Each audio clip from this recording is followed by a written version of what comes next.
Friends, मैं हूं रचना बंसल।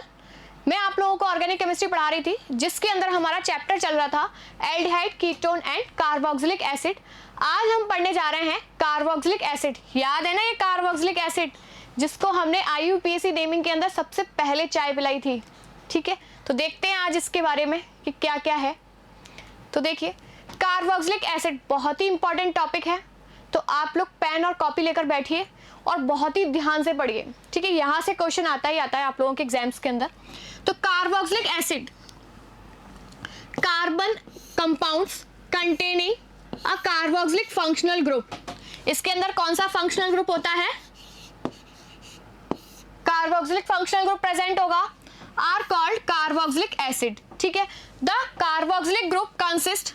अब इस कार्बोक्सिलिक ग्रुप के अंदर क्या है? एक तो कार्बोनिल फंक्शनल ग्रुप है, जो कि किससे अटैच है? हाइड्रोक्सी ग्रुप से, तो हाइड्रोक्सिल ग्रुप से अटैच है। ठीक है, अब इससे मान लो कोई भी कार्बन चेन लगी हुई है, जैसे ये CH3, यहाँ CH2, यहाँ भी CH2। ठीक है, इससे 3 हाइड्रोजन, यहाँ 2 हाइड्रोजन, देन इससे 2 हाइड्रोजन। ठीक है, इस तरीके से, एक मिनट,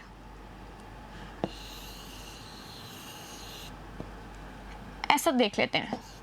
CH3, CH2, CH2, कोई भी कार्बन चेन है, कोई भी कार्बन कंपाउंड है, ठीक है, कार्बन का, उसके अंदर C double bond OH group present है, तो वो कैसे होंगे? कार्बोक्सिलिक एसिड्स कहलाएंगे। ठीक है, तो इसके अंदर देखिए, some higher members of aliphatic carboxylic acid, कितने से? C12 से लेके C18, जिनके अंदर कार्बन नंबर कितना है? C12 से लेके C18, क्या नाम से जाने जाते हैं? फैटी एसिड्स के नाम से जाने जाते हैं। ठीक है, याद रखना है आपको। नोमेनक्लेचर इंपॉर्टेंट है, ये मैं बहुत अच्छे से करा चुकी हूँ, तो आप लोग अपना पेन और कॉपी निकालिए और स्टार्ट हो जाइए। सबसे पहला एक कार्बन का है, इसको क्या बोलते हैं कॉमन नेम के अंदर? Formic acid. ठीक है, IUPAC नेम क्या होगा बताइए? एक कार्बन की चेन को क्या बोलेंगे? मेथिनोइक एसिड। ठीक है, 2 कार्बन का है, क्या बोलते हैं इसको? एसिटिक एसिड कॉमन नेम के अंदर, और IUPAC नेम के अंदर 1 और 2 इथेनोइक एसिड। ठीक है, यही करते जा रहे हो ना, करते जाओ। 1 2 3, इसका कॉमन नेम प्रोपियोनिक एसिड और IUPAC नेम प्रोपियोनिक एसिड। ठीक है, कितने carbon? 4 carbon. Butyric acid, common name क्या होगा? ब्यूटाइर बोलते थे ना, तो ब्यूटायरिक एसिड, और IUPAC नेम 1 2 3 4 क्या आएगा?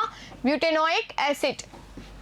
इसके अंदर देखिए CH3 का होल ट्वाइस आया है CH से, तो इसको हम पहले इस तरीके से आए आप लोगों का, तो इसको पहले एक बार ड्रॉ कर लिया करो। CH3 CH3 CH C double bond OH। ठीक है, कॉमन नेम के अंदर इसका क्या आएगा? ये आइसो ब्यूटायरिक ग्रुप होगा। 1 2 3 4, 4 कार्बन का है, तो आइसो ब्यूटायरिक एसिड। अगर इसका IUPAC नेम करेंगे तो आइसो वाइसो कुछ नहीं होता इसके अंदर, इसके अंदर तो भाई नंबरिंग चलती है। ठीक है, नंबरिंग करेंगे तो देखिए, यहाँ से 1 2 और 3, 2 पर मिथाइल ग्रुप, तो 2 मिथाइल प्रोपेनोइक एसिड। ये क्या है? C डबल बॉन्ड OH और C डबल बॉन्ड OH, क्या बोलते हैं इसको? ऑक्सैलिक एसिड कॉमन नेम के अंदर, और IUPAC नेम के अंदर क्या बोलेंगे इसको? Ethyne dioic acid. क्या है? एथिन, 2 कार्बन की चेन है, तो एथिन, 2 कार्बोक्सिलिक एसिड प्रेजेंट है, तो डाइओइक एसिड। अब इसके अंदर 3 कार्बन प्रेजेंट है, ठीक है, तो इसको क्या बोलेंगे? Propane dioic acid common IUPAC name के अंदर, और कॉमन नेम के अंदर इसको क्या बोलते हैं? Malonic acid. ये लर्न रखने आप लोगों को बहुत काम आने वाला है ये। तो ये फर्स्ट जो था, इसके बीच में कार्बन नहीं था, मतलब इसके बीच जो C डबल बॉन्ड OH थी, C डबल बॉन्ड OH और C डबल बॉन्ड OH, इनके बीच में कोई भी मिथाइलिन ग्रुप प्रेजेंट नहीं है, तो इसको क्या बोलते हैं? Oxalic acid. जब इसके बीच में एक CH2 ग्रुप आ जाता है, एक CH2 ग्रुप आएगा, तो उसको क्या बोलेंगे? Malonic acid. जब दो CH2 ग्रुप आते हैं, इसका common name succinic acid. Malonic acid ने बोला तू तो भाई बड़ा सक्सेस कर रहा है, दो CH2 ग्रुप ले आया बीच में। फिर 3 CH3 ग्रुप आया तो इसको क्या बोला, 3 CH3 ग्रुप आए तो इसको बोले ग्लूटेरिक एसिड। क्या बोला, ग्लूटेरिक एसिड। और फिर 4 कार्बन आ गए बीच में, 4 मिथाइलिन ग्रुप आ गए तो इसको क्या बोला, एडिपिक एसिड।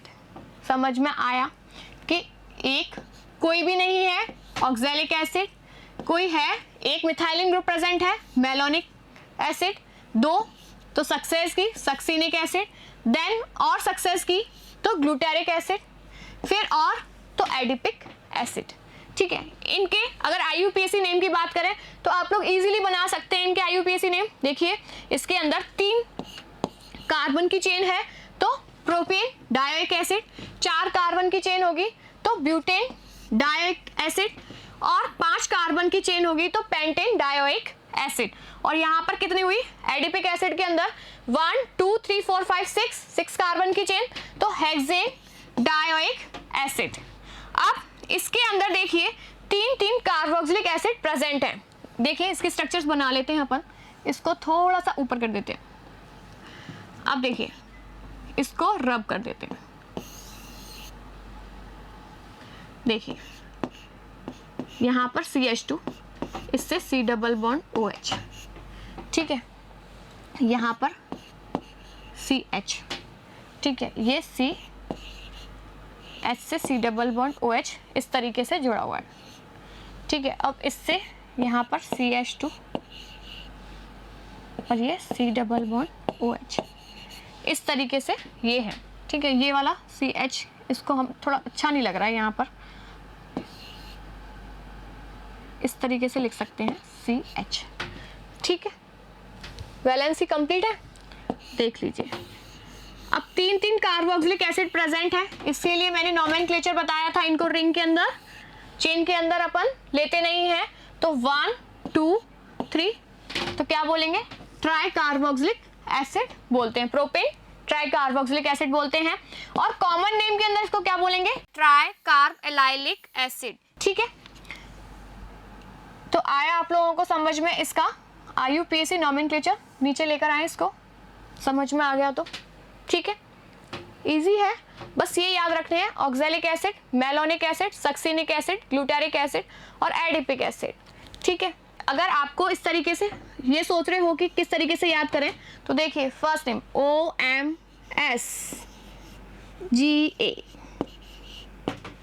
OMSGA 4 बार बोलोगे आ जाएगा। O से ऑक्सैलिक एसिड, M से मेलोनिक एसिड, S से सक्सिनिक एसिड, G से ग्लूटेरिक एसिड और A से एडिपिक एसिड। तुम सोचोगे कि OMG, नहीं, हमें ये मैं पहले बता चुकी हूँ, मेलोनिक एसिड के बाद क्या होता है, सक्सेस करता है सक्सिनिक एसिड, फिर आएगा GA। ठीक है, आगे आता है आप लोगों का दूसरे जो एरोमेटिक कंपाउंड्स है उनका। तो देखिए इसके अंदर हमने कॉमन नेम के अंदर देखते हैं इसका क्या आता है, बेंजोइक एसिड। ठीक है, बेंजीन रिंग है, उस पर क्या लगा हुआ है, C double bond OH group लगा हुआ है, इसीलिए इसको क्या बोलते हैं, बेंजोइक एसिड।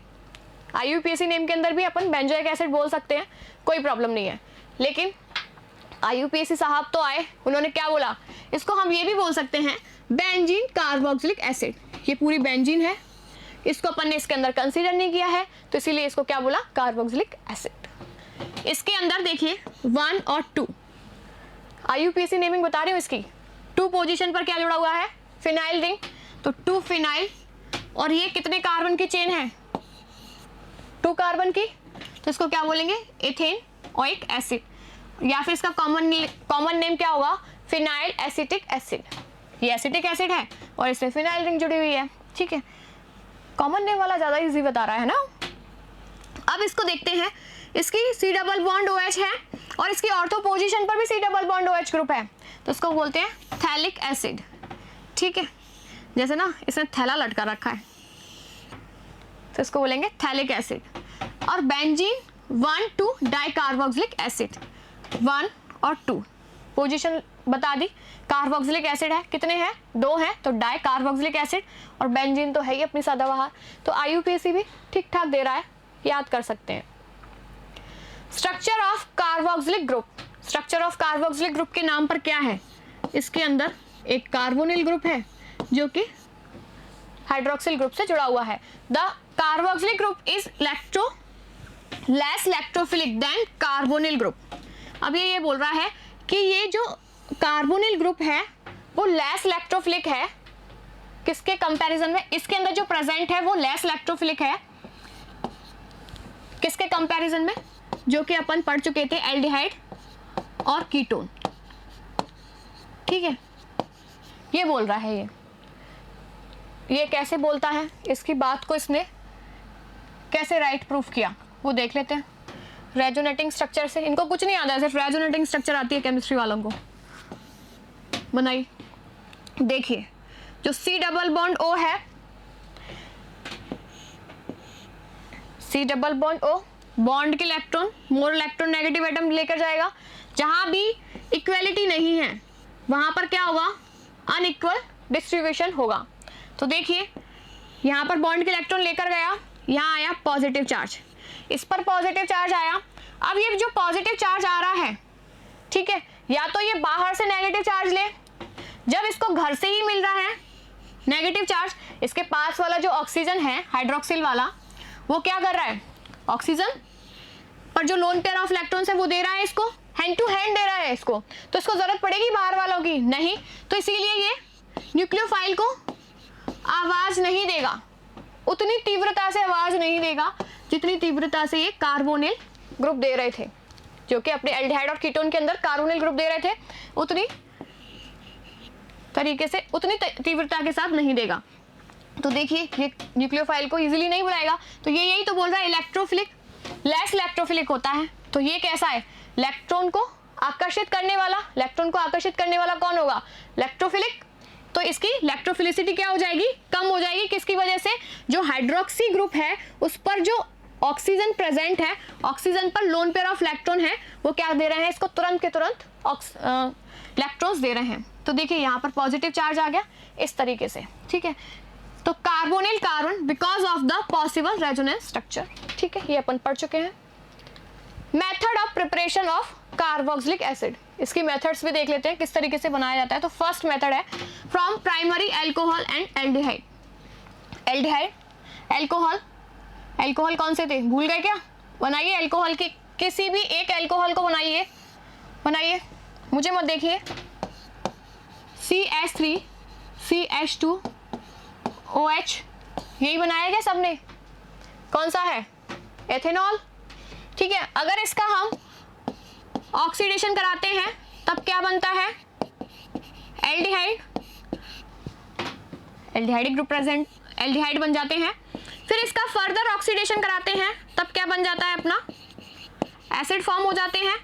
तो ये यही बोल रहा है प्राइमरी एल्कोहल अपना एसिड बना लेते हैं, किसकी प्रेजेंस में बनाते हैं वो जरूरी है, किसकी प्रेजेंस में बना रहे हैं, एल्कलाइन KMnO4 की प्रेजेंस में। ये तो आपको पता ही है, एल्कोहल ऑक्सीडाइज होकर बनाएगा क्या, कार्बोक्सिलिक एसिड, किसकी प्रेजेंस में बना रहा है, एल्कलाइन KMnO4 की प्रेजेंस में, और साथ में हाइड्रोलाइसिस कराया जा रहा है, ठीक है। अब ऐसे ही ये भी प्राइमरी एल्कोहल है, इसका नाम क्या है, इसमें कार्बन बढ़ा दिए, कितने कार्बन है, 1 और 8 9 और 1 10, तो क्या हुआ, डेकेनॉल, ठीक है।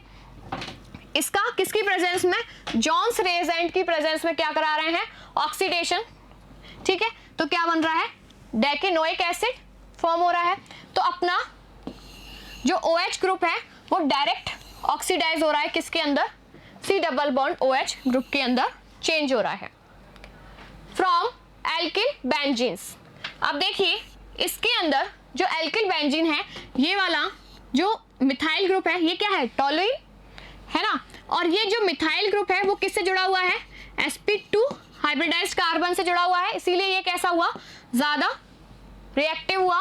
तो KMnO4 और KOH की प्रेजेंस में इसको हीट किया जाएगा तो क्या बना लेगा, सॉल्ट फॉर्म कर लेगा, ठीक है।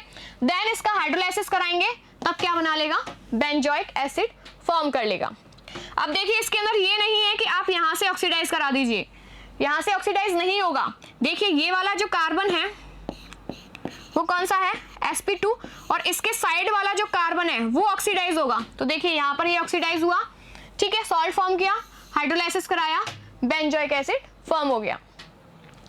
From nitriles and amides, nitriles क्या होते हैं जिसके अंदर CN फंक्शनल ग्रुप होता है, एमाइड्स क्या होते हैं C double bond O NH2 functional group present होता है जिनके अंदर। तो देखिए नाइट्राइल्स RCN, इनका हाइड्रोलाइसिस कराया अपन ने, ठीक है, हाइड्रोलाइसिस कराया, तब क्या बना, एमाइड फॉर्म हुए, और एमाइड का हाइड्रोलाइसिस कराने के बाद NH3 निकल जाता है और अपना क्या बन जाता है, एसिड फॉर्म हो जाता है। अब एथिन नेमाइड एमाइड है, इसका अगर हम हाइड्रोलाइसिस करा रहे हैं, देखिए इसमें भी हाइड्रोलाइसिस करा रहे थे और गर्म करा रहे थे, तो अपना क्या बना था, एथेनोइक एसिड, और NH3 निकल रहा था। चलो देख लीजिए किस तरीके से, यहां पर NH2 है, ठीक है, अब NH2 पर नेगेटिव है, यहाँ OH आ जाएगा, ये पॉजिटिव है, इस पर ही तो अटैक करेगा, तो यहाँ क्या आ गया, एथेनोइक एसिड और NH3 अलग हो गया। ऐसे ही इसके अंदर बेंजीन एमाइड के अंदर हाइड्रोलाइसिस कराएंगे, क्या बन जाएगा, बेंजोइक एसिड फॉर्म हो जाएगा। सेम वही रिएक्शन हो रही है। फ्रॉम ग्रिग्नार्ड रिएजेंट, बहुत अच्छे से जानते हो, RMgX, X की जगह ब्रोमाइड भी हो सकता है या फिर क्लोराइड भी हो सकता है, ठीक है, ज्यादातर Br लेते हैं, ठीक है। अब इसके अंदर R पर क्या है, नेगेटिव चार्ज, तो ये क्या करेगा, अटैक करेगा इस कार्बन पर, क्योंकि ये जो कार्बोनिल वाला है वो क्या करता है, न्यूक्लियोफिलिक एडिशन रिएक्शन देता है। यहाँ अटैक किया तो क्या हुआ, यहाँ R आके जुड़ गया, किसकी प्रेजेंस में हो रही है, ड्राई ईथर की प्रेजेंस में हो रही है। तो देखिए, तो ये जो इलेक्ट्रॉन्स थे वो कहाँ गए, ऑक्सीजन पर O नेगेटिव, और जहां पर ऑक्सीजन पर नेगेटिव चार्ज आया तो इस पर क्या था, Mgx, तो पीछे पीछे पीछे पीछे गया और यहाँ आकर जुड़ गया। ऐसे देखा, मेरे पास तो पॉजिटिव चार्ज आ रहा है, ये तो पहले जाके अटैक कर लेता है, कार्बन से जुड़ जाता है, बोलता है मैं क्या करूं, तो ये पीछे पीछे जाता है उसके जस्ट भाग के, और जहां नेगेटिव चार्ज होता है ना वहां जाके जुड़ जाता है Mgx माइनस की फॉर्म में। बट ये मॉलिक्यूल ही है, ठीक है। अब इसने सोचा कि ये आ तो गया मेरे पास, अब इसको कैसे हटाऊं, जाता है पानी के पास, हाइड्रोलाइसिस करवाता है, तो यहाँ पर OH और यहाँ H, इससे तो पीछा छुड़ा लेता है, बोले चल तू हट, और ये MgX की फॉर्म में निकल जाता है, ठीक है, समझ में आया। और यहाँ पर हाइड्रोजन आकर जुड़ जाता है, क्या बना लेता है, एसिड फॉर्म कर लेता है।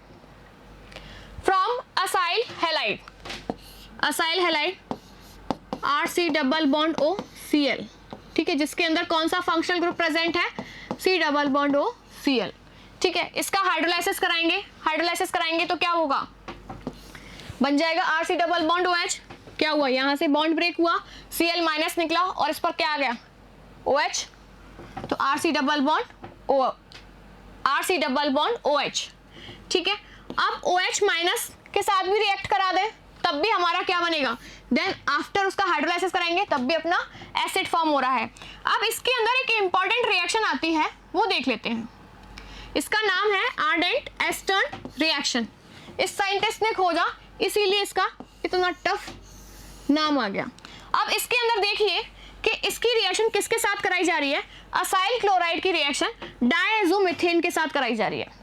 किसके साथ कराई जा रही है, डायज़ोमीथेन के साथ कराई जा रही है, और किसकी प्रेजेंस में कराई जा रही है, सिल्वर ऑक्साइड की प्रेजेंस में कराई जा रही है। तो देखिए यहाँ पर जो इंटरमीडिएट फॉर्म हो रहा है वो क्या बन रहा है, कीटीन फॉर्म हो रही है, ठीक है। ये यहाँ पर अटैक करती है तो अपना रीअरेंजमेंट होता है, रीअरेंजमेंट के द्वारा कीटीन फॉर्म कर लेता है। देन इस कीटीन का हाइड्रोलाइसिस करा देते हैं, तब हमारा क्या होता है, RCH2 डबल बॉन्ड OH। तो देखिए यहाँ पर तो कितने कार्बन थे इसके पास, इसके साइड में जो भी कार्बन, मान लो ये मैंने CH3 C double bond O Cl ले लिया, ठीक है, इसके पास 2 कार्बन थे, लेकिन लास्ट एंड फाइनल प्रोडक्ट के अंदर कितने हो गए, देखिए CH3 CH2 C double bond OH, तो एक कार्बन इंक्रीज हो रहा है। देखिए यहाँ पर एथेनॉइल क्लोराइड था और यहाँ पे प्रोपेनोइक एसिड बन रहा है, तो एक कार्बन इंक्रीज हो रहा है, तो इसमें कार्बन इंक्रीज करने के काम में आती है ये रिएक्शन। ठीक है, आगे है फ्रॉम एनहाइड्राइड्स। एनहाइड्राइड समझते हो, देख लो, ये है एनहाइड्राइड। सी डबल बॉन्ड हो, सी डबल बॉन्ड हो, उनके बीच में ऑक्सीजन को बिठा दो तो एनहाइड्राइड बन गया। ठीक है, अब जो बेंजोइक एनहाइड्राइड है इसका हाइड्रोलाइसिस करा देंगे, तब क्या बन जाएगा अपना बेंजोइक एसिड। देखिए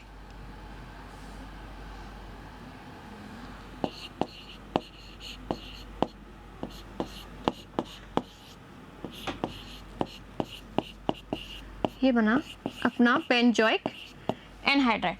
अब इसका हाइड्रोलाइसिस कराया तो देखिए H और OH। ठीक है, तो यहाँ पर OH जुड़ जाएगा और यहाँ H जुड़ेगा, तो क्या बन जाएगा बेंजोइक एसिड। ठीक है, मान लो अपना बेंजोइक एसिड है,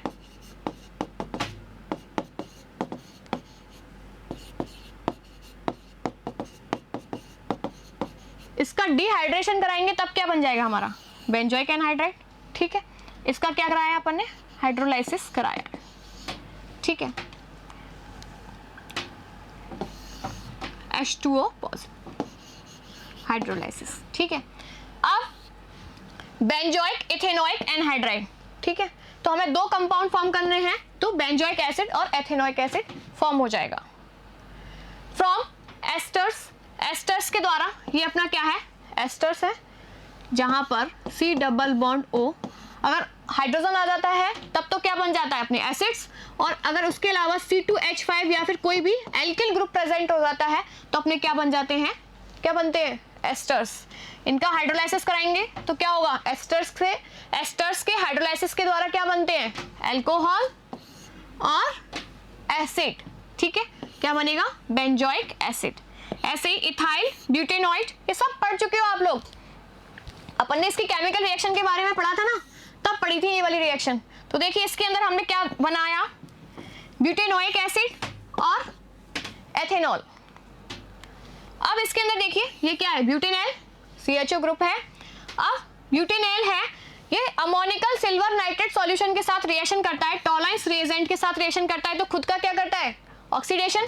तो ऑक्सीडेशन करेगा तो क्या बनेगा ब्यूटेनोइक एसिड, और इस AgNO3 का क्या कर देता है रिडक्शन कर देता है, किसकी फॉर्म में Ag की फॉर्म में। Ag का अपन को PPT मिलता है फ्रॉम एसिटो एसिटिक एस्टर। देखिए इसको समझ लीजिए, ये एसिटो एसिटिक एस्टर क्या है, ये है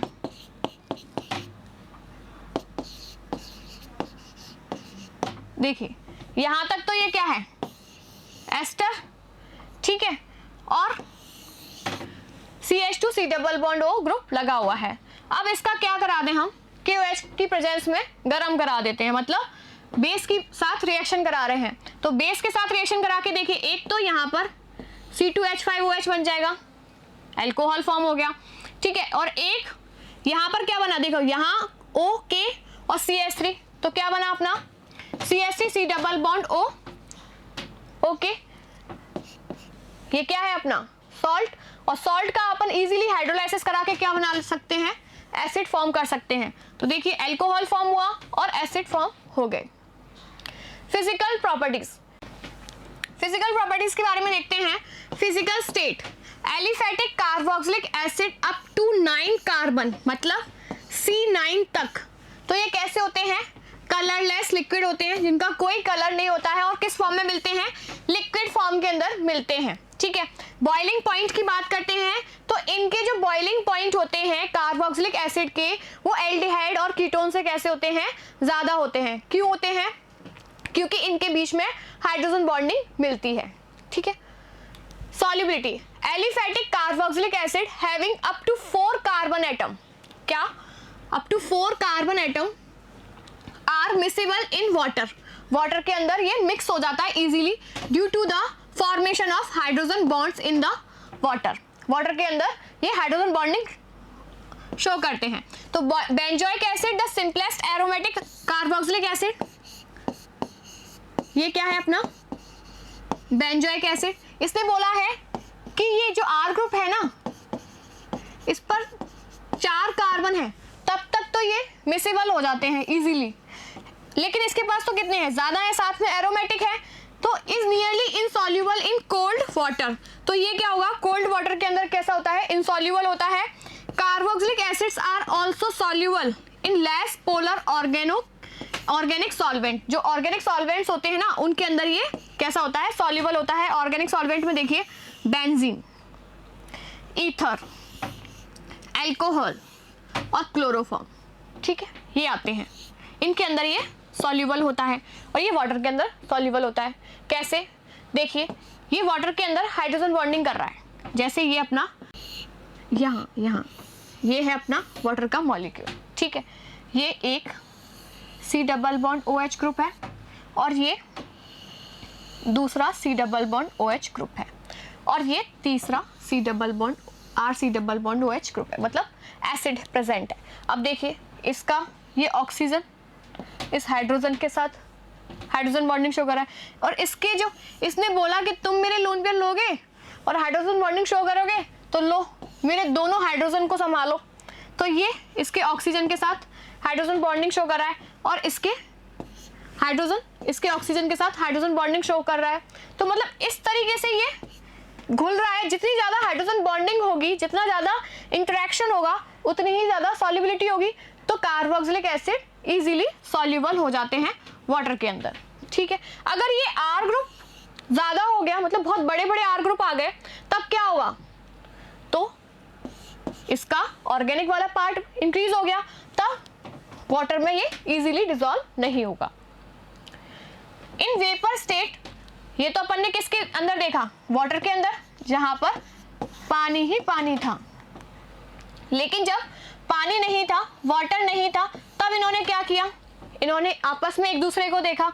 इसने देखा इसके पास अच्छा हाइड्रोजन है और इसके कार्बोनिल के पास ऑक्सीजन है, आजा बेटा हाइड्रोजन बॉन्डिंग बनाएंगे। इसके पास हाइड्रोजन था, इसके पास कार्बोनिल का ऑक्सीजन, चल बेटा हाइड्रोजन बॉन्डिंग शो बना लेंगे। तो क्या बना लिया इन लोगों ने, डाइमर फॉर्म कर लिए।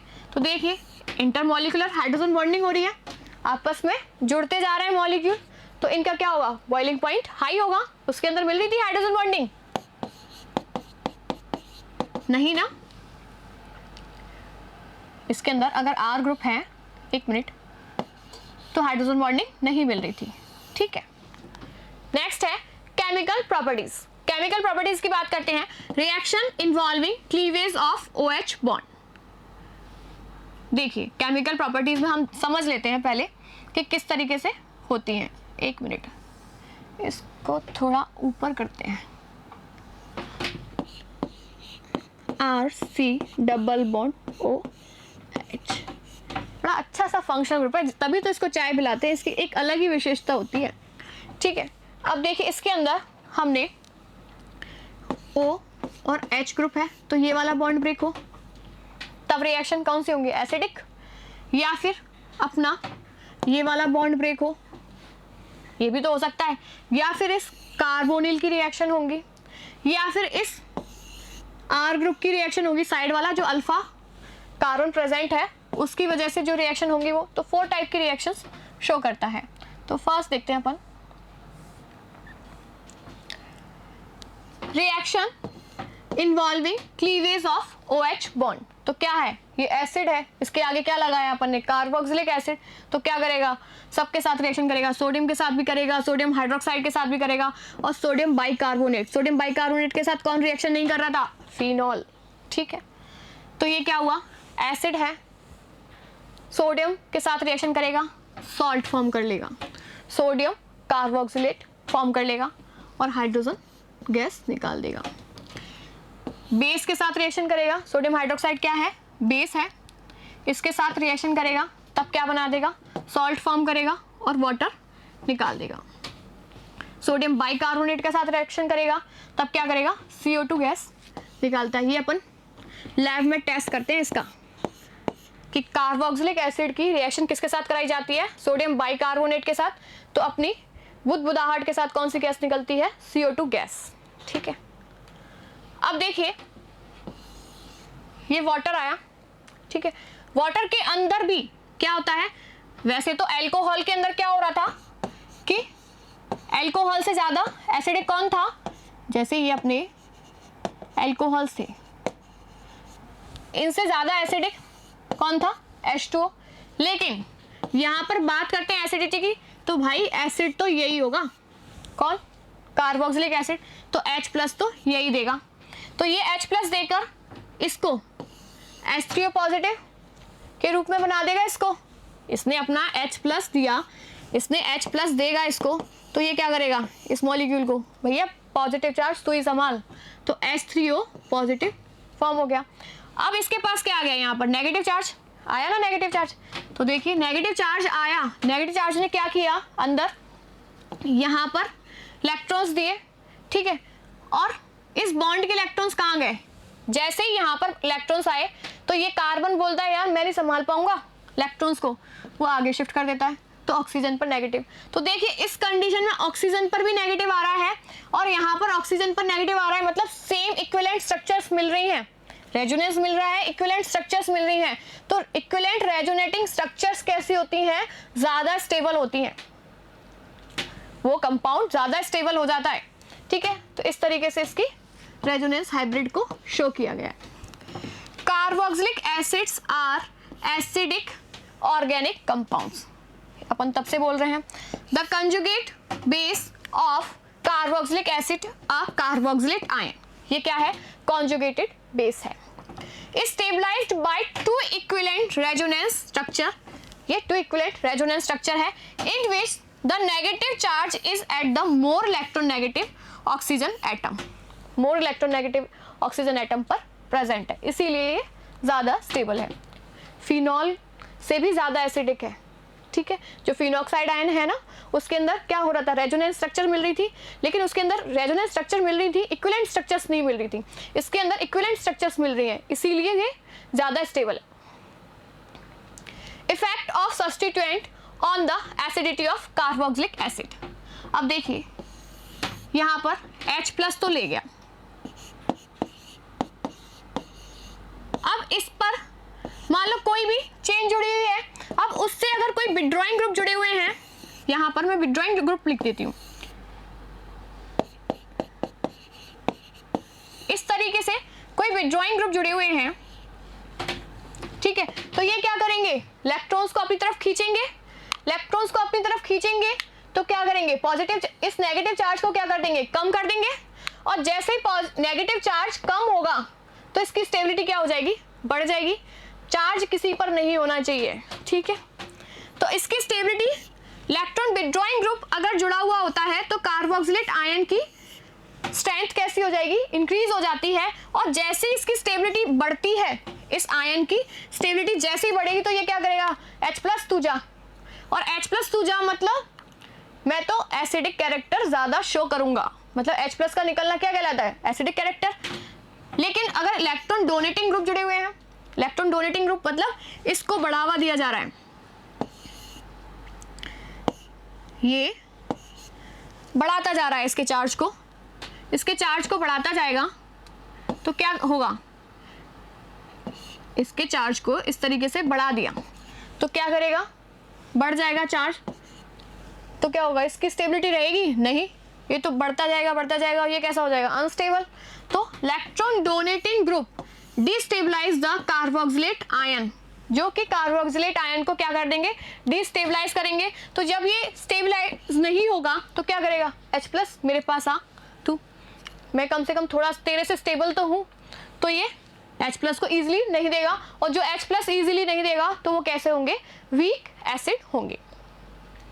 The effect of the following group in increasing acidity order, अब देखिए जिसकी विथड्रॉइंग पावर सबसे ज्यादा होगी, मान लो CH3 CH2 C double bond OH है, इसके एक हाइड्रोजन को रिप्लेस कर दिया हमने, और यहां पर क्या लगा दिया, CF3 ग्रुप लगा दिया, मतलब इलेक्ट्रॉन विथड्रॉइंग पावर इसकी ज्यादा है, तो ये क्या करेगा, यहां से इलेक्ट्रॉन्स खींचेगा तो ये ज्यादा एसिडिक होगा। तो इसके अंदर इलेक्ट्रॉन विथड्रॉइंग पावर CF3 की ज्यादा है, देन NO2 की है, फिर CN की है, फिर fluoride, chloride, bromide, iodide and phenyl represent है, ठीक है। Thus the following acids are arranged in order of increasing acidity. अब देखिए सबसे कम एसिडिक कौन होगा, ये होगा, ठीक है। अब क्योंकि इधर से क्या दे रहा था, ये प्लस आई इफेक्ट शो कर रहा था, लेकिन यहाँ पर इस पर कोई भी प्लस आई इफेक्ट शो करने वाला नहीं है, सिर्फ ये मिथाइल ग्रुप जुड़ा हुआ है, तो उससे ज़्यादा ये होगा।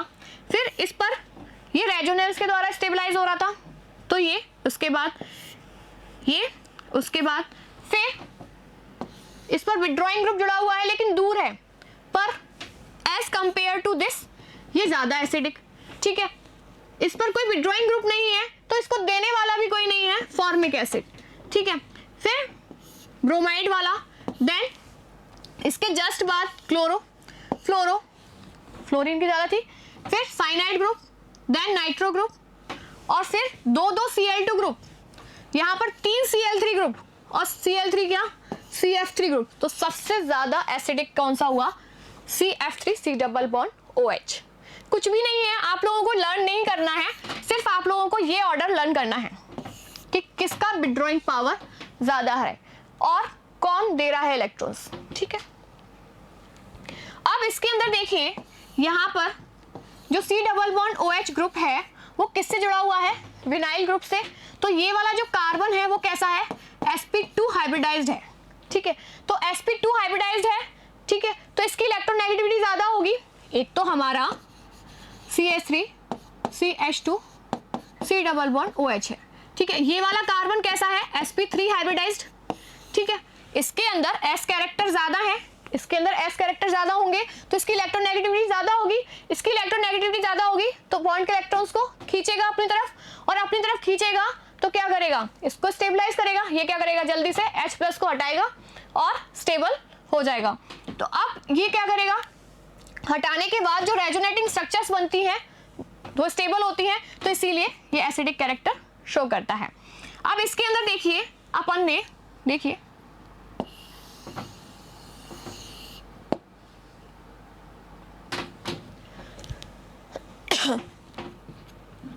इसके अंदर क्या होगा, ये क्या है, बेंजोइक एसिड। अब इस पर क्या जुड़ा हुआ है, मिथॉक्सी ग्रुप जुड़ा हुआ है, इस पर कोई भी ग्रुप नहीं जुड़ा हुआ, इस पर विड्रॉइंग ग्रुप जुड़ा हुआ है, ठीक है। मिथॉक्सी ग्रुप का काम है प्लस M इफेक्ट, तो ये तो देंगे, और जब देंगे इलेक्ट्रॉन्स तो ये क्या करेगा, मेरे पास तो इलेक्ट्रॉन्स हैं तो ये इसको जाने नहीं देगा, तो ये जाएगा नहीं तो क्या होगा, ये कम एसिडिक होगा, ठीक है। इस पर कोई ग्रुप नहीं जुड़ा हुआ तो ये न्यूट्रल रहेंगे, मतलब ये अपने उसमें रहेंगे, ठीक है। और ये नाइट्रो ग्रुप है, ये खींचेगा तो इसकी स्टेबिलिटी को बढ़ा देगा, ये फटाफट से जाने को बोल देगा, तो सबसे ज़्यादा एसिडिक ये, ठीक है, फिर उससे कम ये, फिर देन ये। तो जिसका जितना ज़्यादा एसिडिक होता है उसका Ka उतना ही ज़्यादा होता है, और pKa क्या होता है, माइनस लॉग Ka, तो उसका pKa उतना ही कम होता है। तो देखिए इसका pKa ज़्यादा है 4.46, इसका कम है, देन इसका और भी कम है, ये एसिडिक ज़्यादा है। Reaction involving cleavage of COH bond, ये वाला बॉन्ड ब्रेक हो रहा है, ठीक है। अब इसके अंदर देखिए ये क्या है, एथेनोइक एसिड है, दोनों दो मॉलिक्यूल ले लिए इसके एथेनोइक एसिड के, ठीक है। इसका क्या करा रहे हैं, डिहाइड्रेशन, किसकी प्रेजेंस में, बस आपको ये याद रखना है किसकी प्रेजेंस में होता है, P2O5 की प्रेजेंस में डिहाइड्रेशन होता है, तो क्या बनता है, एथेनोइक एनहाइड्राइड फॉर्म हो जाता है। एस्ट्रिफिकेशन, एस्ट्रिफिकेशन अपन पढ़ चुके हैं, इसका H और इसका OH निकलता है और क्या बन जाता है अपना, एस्टर्स फॉर्म होते हैं। Mechanism of esterification of carboxylic acid, तो देखिए सबसे पहले क्या होगा, ये हाइड्रोलाइज, इसके अंदर ये H+ किस पर जाएगा, जहाँ पर इसको इलेक्ट्रोनेगेटिविटी ज़्यादा दिखेगी, तो देखिए यहाँ पर इसको इलेक्ट्रोनेगेटिविटी दिखी तो ये क्या हुआ, OH पॉजिटिव। अब इस बॉन्ड के इलेक्ट्रॉन्स कहाँ जाएंगे, इस पर जाएंगे, बोले रुक मैं दे रहा हूँ तुझे बॉन्ड के इलेक्ट्रॉन, इस पर आया पॉजिटिव चार्ज, जैसे ही इसके पास पॉजिटिव चार्ज आया ना, अल्कोहल ने अटैक कर दिया इसके ऊपर, धावा बोल दिया कि ले, ठीक है। अब खुद ने अटैक किया, खुद ही पॉजिटिव चार्ज लेकर आ गया। अब ये कैसी बनी, टेट्राहेड्रल इंटरमीडिएट स्ट्रक्चर बनी। फिर ये क्या करेगा, ये कहेगा मतलब अटैक कर दिया, फिर ये घायल हो गया, पॉजिटिव चार्ज आ गया, तब ये क्या करेगा, यहाँ से इसका एक सैनिक H+ निकालेगा और यहाँ ऑक्सीजन को इलेक्ट्रॉन्स दे देगा, और ये जो सैनिक है वापस से छुप के यहाँ आ जाता है, तो यहाँ आकर बैठ गया, और जैसे यहाँ आकर बैठा तो यहाँ से इलेक्ट्रॉन्स ले जाता है, यहाँ से इलेक्ट्रॉन लेकर जाएगा तो H2O की फॉर्म में अलग हो जाएगा और यहाँ क्या दे जाएगा, पॉजिटिव चार्ज, और जैसे ही इस पर पॉजिटिव चार्ज आएगा तो ये क्या करेगा कि ले बॉन्ड के इलेक्ट्रॉन्स मैं दे देता हूँ। फिर यहाँ पर पॉजिटिव चार्ज आया, फिर ये बोलता है चल मैं H+ की फॉर्म में निकल जाता हूँ, ये H+ की फॉर्म में निकल जाता है, एक सैनिक इसका चला जाता है, तो एस्टर फॉर्म हो जाता है। समझ में आया किस तरीके से, कि जैसे पहले H+ आया वो यहाँ आकर जुड़ा, फिर जैसे ही यहाँ पर पॉजिटिव चार्ज आया इस पूरे ग्रुप ने धावा बोल दिया इसके ऊपर, जैसे ही इसने अटैक किया घायल हुआ सैनिक निकला, सैनिक निकलकर चुपचाप से सैनिक निकलकर यहाँ आया, ठीक है, इसने पीछे से वार किया, यहाँ से अटैक किया और देन इसको यहाँ पॉजिटिव चार्ज देकर घायल कर दिया, फिर इसने साथ में इसके पास लोन पेयर ऑफ इलेक्ट्रॉन से इसने बोला चल मैं दे देता हूँ, फिर यहाँ से एक H+ निकल गया, तो एस्टर फॉर्म हो गया। Reactions with PCl5 and PCl3 and SOCl2, ये भी कौन सी रिएक्शन है, यहाँ से बॉन्ड ब्रेक हो रहा है, तो ये वाला बॉन्ड ब्रेक होगा तो क्या बनाएगा, असाइल क्लोराइड, ठीक है, PCl3 के साथ रिएक्शन कर रहा है तब भी असाइल क्लोराइड बना रहा है, और SOCl2 के साथ रिएक्शन कर रहा है तो असाइल क्लोराइड बना रहा है, तो अपना प्रोडक्ट तो फिक्स हो गया कि ये बन रहा है। साइड प्रोडक्ट देख लेते हैं, PCl5 के साथ रिएक्शन करेगा तो क्या बनाएगा, POCl3, लेकिन PCl3 के साथ रिएक्शन करेगा तब क्या बनाएगा, H3PO3, ठीक है, SOCl2 के साथ रिएक्शन करेगा तो SO2 गैस और HCl निकाल देगा, ठीक है। Reaction with ammonia, benzoic acid है, इसकी रिएक्शन अमोनिया के साथ कराते हैं तो क्या बनाता है, अमोनियम बेंजोइट फॉर्म करता है, ठीक है, अमोनियम बेंजोइट का हाइड्रोलाइसिस कराते हैं तब क्या बन जाता है, बेंजेमाइड फॉर्म करता है। अब इसका ये कैसा है, थैलिक एसिड है, ठीक है, इसने यहाँ पर थैला ही तो लटका हुआ है साइड में, अब NH3, अब इसने इसके साथ रिएक्शन कराई तो क्या बनाया, अमोनियम थैलेट, वाटर मॉलिक्यूल निकाल दिया, क्या बन गया, थैलेमाइड, और NH3 मॉलिक्यूल निकाला, मतलब स्ट्रॉन्ग हीटिंग कर दी तो यहाँ से एक NH2 ग्रुप और एक हाइड्रोजन ग्रुप निकल गया तो क्या बन गया, थैलीमाइड फॉर्म हो गया।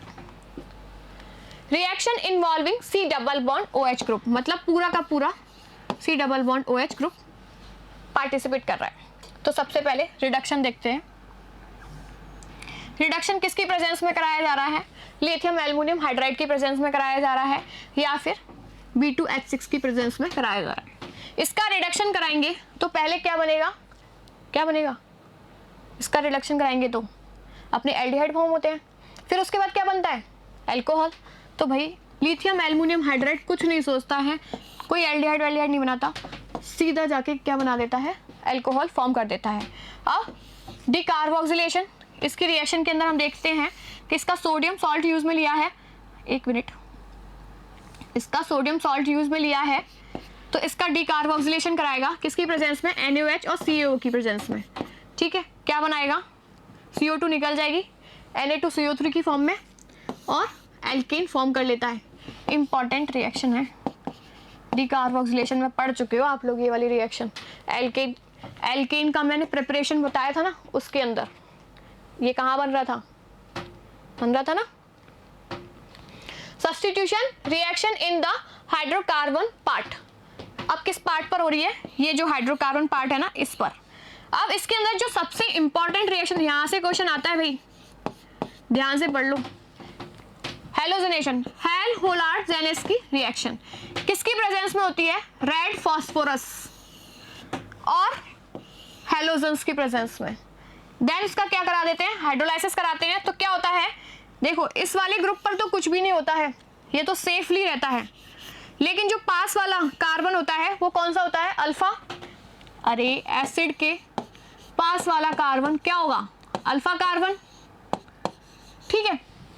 अब इस अल्फा कार्बन पर जो हाइड्रोजन है वो रिप्लेस होता है किससे, हैलाइड से, तो इसको क्या बोलते हैं? हेलोजिनेशन। हेलोजिनेशन ही तो हो रहा है, हाइड्रोजन रिप्लेस हो रहा है और हेलोजन आ रहा है। तो देखिए क्या बनता है, alpha hello carboxylic acid form हो जाता है। समझ में आया? कुछ नहीं करना है आपको, यहाँ से एक हाइड्रोजन निकालना है, लेकिन किसकी प्रेजेंस में हो रही है ये याद रखना है। तो रेड फॉस्फोरस और X2 की प्रेजेंस में हो रही है और उसके बाद उसका हाइड्रोलाइसिस करा रहे हैं। Ring substitution reaction. अब देखिए हमने वहां तक तो देख लिया था, अब रिंग के अंदर देखते हैं कि किस तरीके की रिएक्शन देगा।